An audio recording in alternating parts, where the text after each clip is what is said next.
Hello everybody and welcome back to World of Warships Legends. My name is Spartan Elite 43 and tonight we have a new premium ship on offer. Wargaming has given it to me temporarily so that I can take a look for you guys and let you know what I think about it and whether or not you guys would like to potentially purchase this premium tanker. Premium ship. I apologize. So right off the bat, let's go in. Let's look at our commander. Norman Scott, my cruiser commander. Inspirations: Isoroku Yamamoto and Gunther Lutyens. Okay. His directed impact, beyond range because you need the extra range in this thing. Igniter, punch through, fixated, and he is legendary and has the fully packed, so we get extra consumable, which is kind of a big deal in this ship, and I'll go over that in a minute. So going back to the ship, here is my loadout.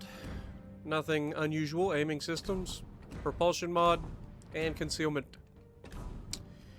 So we got our flag on here, obviously alpha tester, and it comes with a permanent camo type 9, which gives you -4.5 plus 4.5, and is very good in that sense.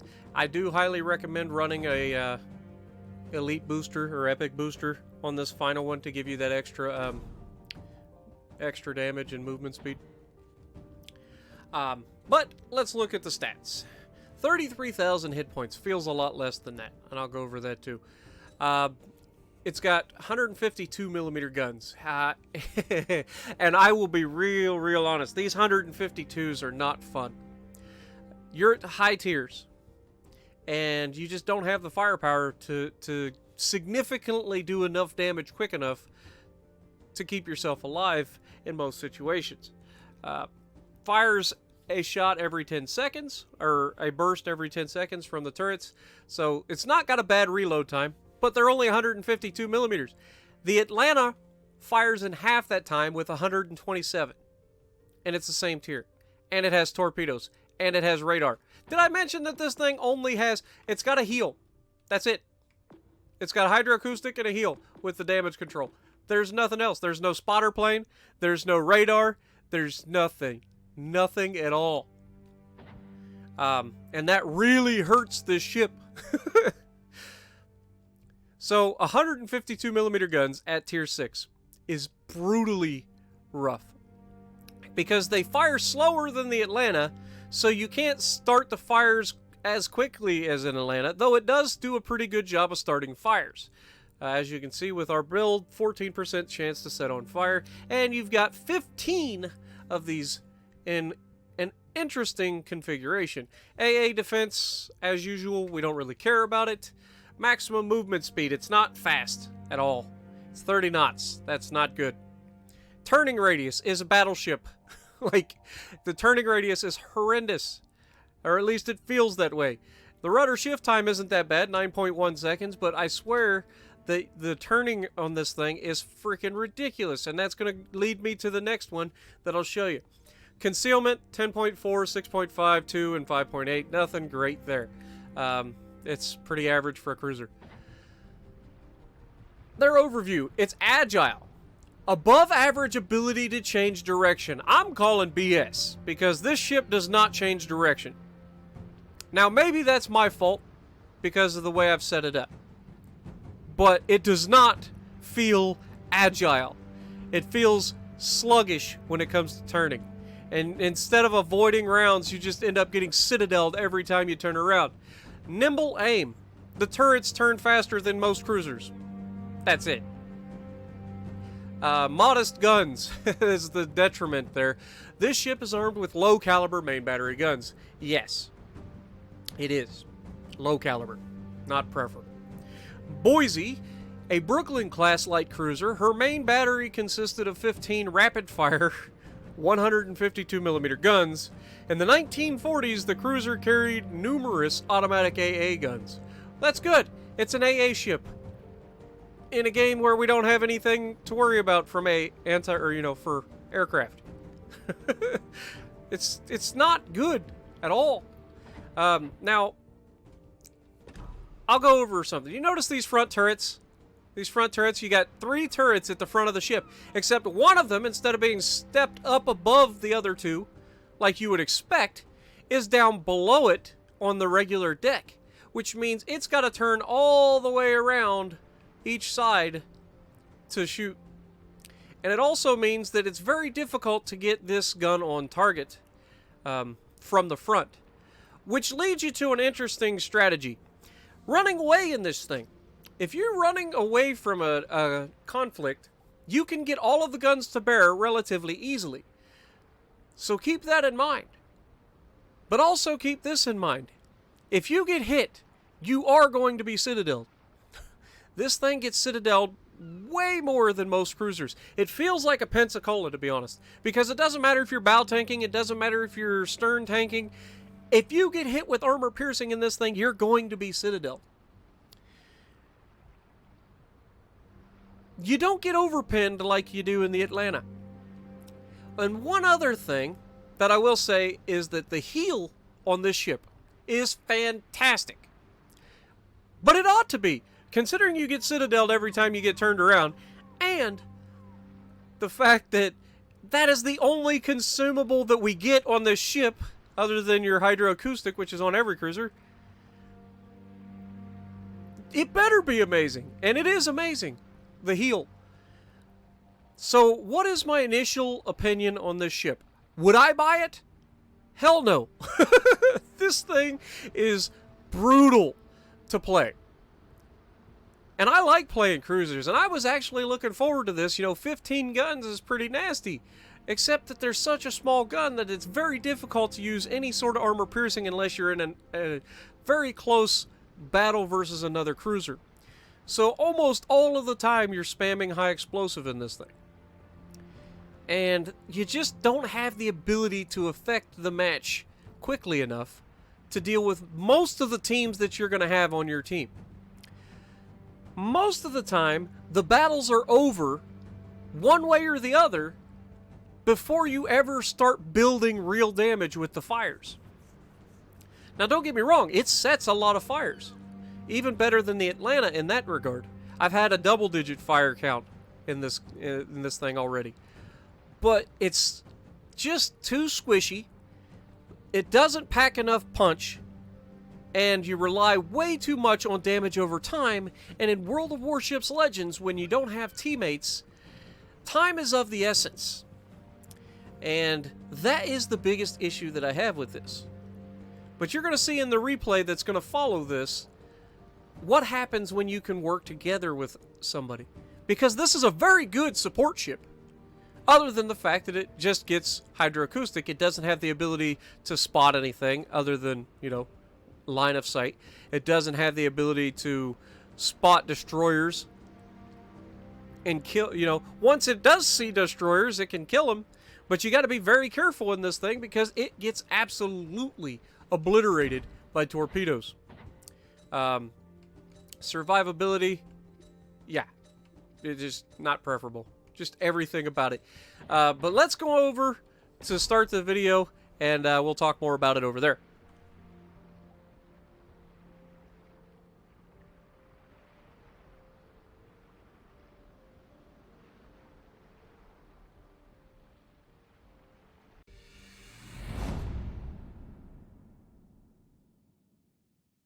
Alright, so now as we move into the battle, what else can I say about this? Well, you're going to get to see a pretty good showcase of what this ship is and what this ship isn't.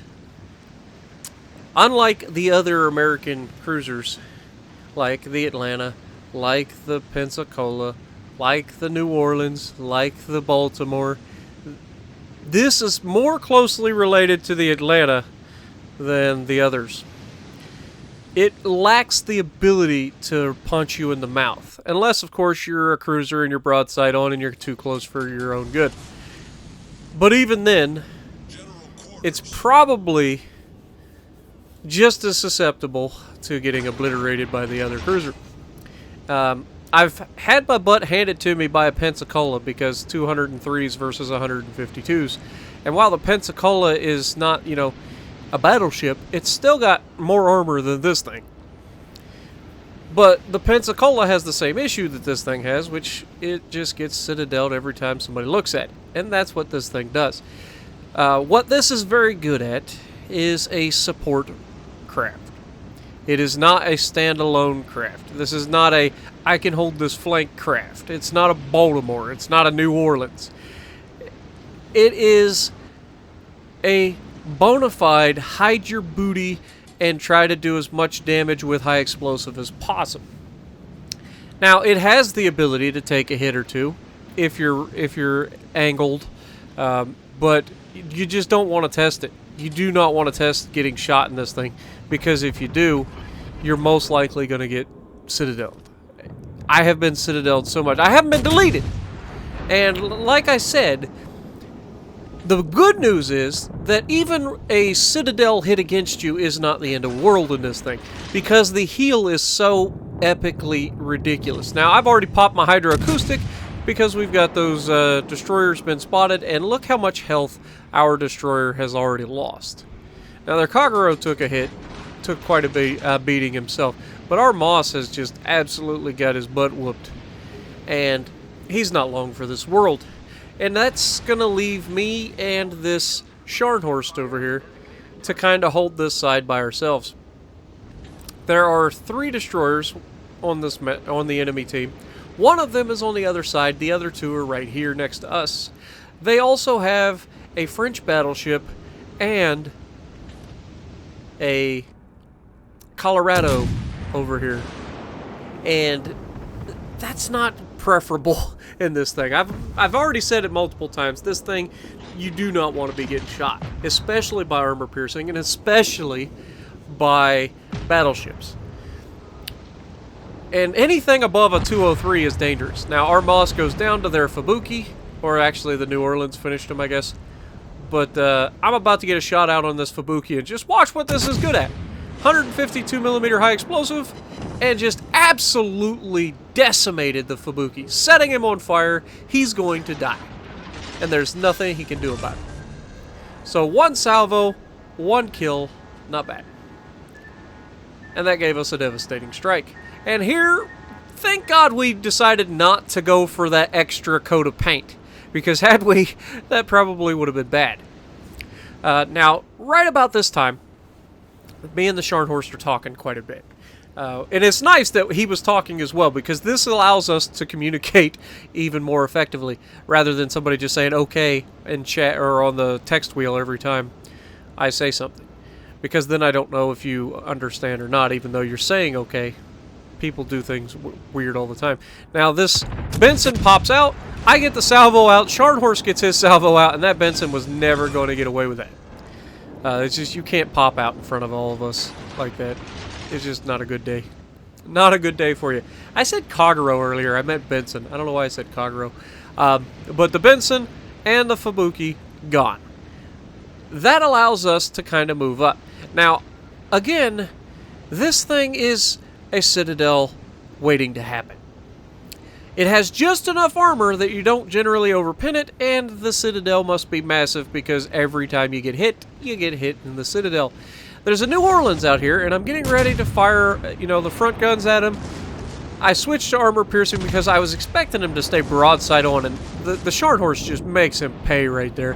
Nice salvo, but of course I go to load armor piercing, and he immediately starts angling away. He realizes he has screwed up, and as you can see, it is pretty much useless to fire AP at anything that's angled, because even the New Orleans is just like, really? You're shooting me with armor piercing? It's angled, you just can't do anything. 10 bounces off the side of that thing. It's just too small. Just too small. I know, that's what she said. And then we get citadeled for the first time. And look at how much health we can pull back, even after a citadel. Now, I forget what the whole citadel, how much you can heal back and whatnot, but you can see just how much heals this thing is fully capable of. And like I said in the lead-up video, this commander allows me to bring an extra charge. So I get 3 charges instead of 2, and that saves my bacon. Now, unfortunately, this match is going to be just like every other match that I've had in this thing, in which the match is over before I ever get to actually use this thing the way it's meant to be used. It's meant to burn people down. It's meant to just be a war of attrition. Get yourself into a good position where they're not shooting you and you're able to just absolutely skyrocket hellfire from everywhere. And as you can see, it's very capable of shooting over mountains just like the Atlanta. It's very capable of dropping nasty, high explosive, right on target every single time. It's got a better firing, better shell velocity than the Atlanta, or at least it feels like it does. It's very familiar as far as that goes. I have no complaints about how the shells fly. I have no complaints about it. It's just the armor piercing isn't good enough to penetrate most things at any sort of angle. So you rely almost solely on high explosive to do your damage. And when you're trying to hunt destroyers, unless they're stupid and just charge out and start shooting their guns and stuff, making it very easy to find them like the ones did in this match, it's very difficult to hunt destroyers in this because you get your hydroacoustic, which, by the way, hydroacoustic being on up and my heel being on right screwed me up so badly a couple times where I accidentally bumped my hydroacoustic instead of my heel. But that's because I'm a battleship captain. Now, right now, me and the Scharnhorst are trying to plan our attack against the Colorado. Colorado just broadsided him something fierce. He lost over a third of his health in one salvo from the Colorado, which was disgusting. But I told him, I said, I'll flank him from this side. If you want to go ahead, bow tank him. Don't get yourself killed. Just bow tank him as best you can, and we will try to get his attention. Now, remember what I said about, things shooting high or armor piercing at you. The last thing I want to be doing in this is being bait for 16-inch armor piercing. But, that being said, that's exactly what we're about to do. Now, we knock out a bunch of secondaries. He's already on fire. The Scharnhorst has already set him on fire. And we're going to go ahead and try to set another fire. And we do get the fire. So he's on fire twice, and that triggers him to go ahead and burn his damage control. I fire one more salvo at him, and I think I switched, I switch over to armor piercing because I'm like, okay, let's see if we can't break his guns. Just trying to do anything I can to be useful at this point. Try to break his guns. Okay, it's very accurate fire. And, no, we ricochet literally 4 rounds off of his turret. Like, come on. You really? So, back to high explosive I go, and those big guns are now looking solely at me. And here's the turning that I was telling you about. I've been on the turn for quite a bit. I am trying my backside off to turn away, and wait for it. Yep, there goes half my health again. Not preferable. But we're able to heal a good chunk of it right back. And unfortunately, Colorado gets missed by all of those torpedoes somehow. And the Colorado's finally just like, screw it, I'm going to go try to kill this Scharnhorst. Which is preferable, because if you're ever in a situation where he's already citadeled you once, and he's just like, screw it, I don't want to kill this guy. Fine. If that's how you feel, then I'm down with it. But Scharnhorst launches his torpedoes and then just finishes them with his guns anyway. And so, we get away with it. We've got 54,000 damage. And unfortunately, we're not going to be able to get much more than that. But this is what this ship is best at. Obviously, this is not a good match. This is not even, one of those crazy matches. Like, this was just an average match that I've had in this thing. And I've had some of the worst matches I've ever had in any ship in this ship so far. But I wanted to get you guys a video to tell you what I think of it. Personally, I'm not a big fan of it. It's not the worst ship I've ever played. It is pretty bad. But it is a heavy, well, it's not heavy. It is a solely support vehicle. It is not anything more than a support vehicle. So keep that in mind. If you division a lot with buddies, then absolutely pick this thing up. And it seems to earn pretty good credits. Now, maybe that at the end of the match, some of that was missions or something that I completed. I don't know. But it did earn quite a bit of silver. So at least it's got that going for it. It seems to at least bring home the bacon. But Again, it's an extremely... It can be really good. I've seen a ridiculous result from one of the community contributors in the Discord channel, putting over 150,000 damage into this thing and doing it with 19 fires caused. So it's possible to have good games in this, but it's so situational. It's just like the Atlanta, except the Atlanta has the ability to, when things get tough, to torp something.